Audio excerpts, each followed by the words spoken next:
Ayan, hello guys, good morning po sa ating lahat dyan, mga kamamis. Eto na naman po tayo, magluluto na naman po tayo ng napakasimpleng ulam. Bakit sabi ko simpleng-simple? Kasi po gagamit lang po tayo ng konting pork, konting eggplant, at saka konting bagoong alamang. Ganon lang po tayo kasimple kung magluto. Ito ay very affordable po sa ating lahat, mga kamamis. So tara na po, tingnan po natin kung paano po natin ito lulutuin. Ito na po, ayan na po yung ating pork. Kunting pork lang po yan. Ayan, di po ba? Naprito na po natin yan o kaya napamantika na po natin.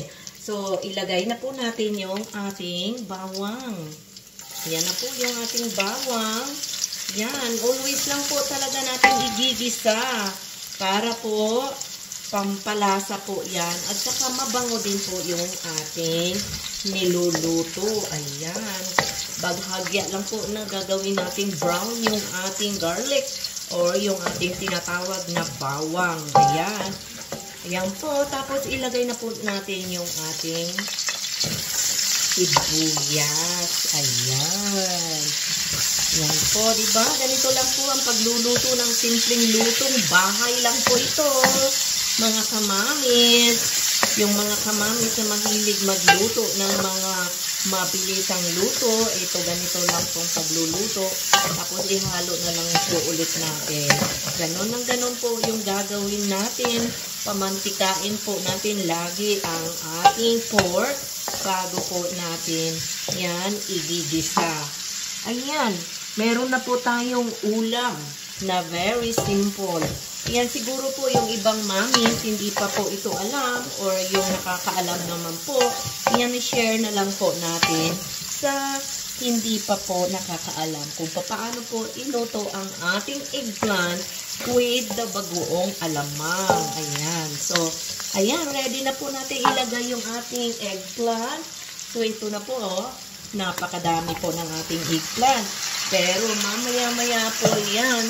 Pag naluto na po, ay kukunti na lang po yan. Ayan, alam naman po natin na ang eggplant natin ay pagluto na ay lumiliit. Ano bang tawag doon? Hindi ko po alam kung anong tawag.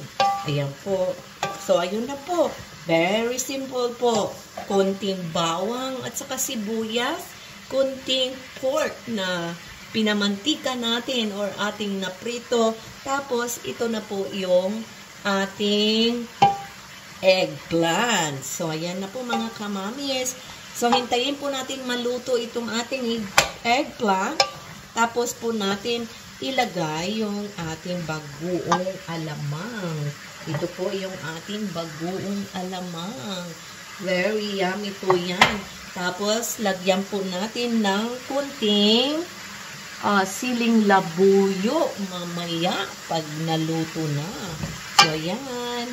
Hintayin po natin yan na maluto po yung ating eggplant. At saka, lagyan po din natin ng kunting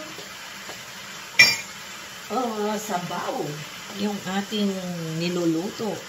Yan, lagi po natin tandaan po, laging lagyan ng kunting sabaw pang luto po ng ating eggplant. So, ayan po. Tapos, lalagyan na lang po natin ng seasoning yan.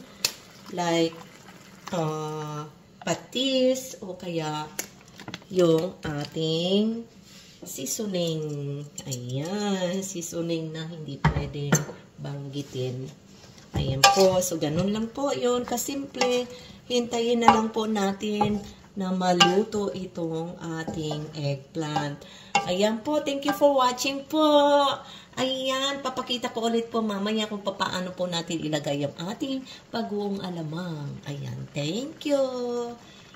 Bye.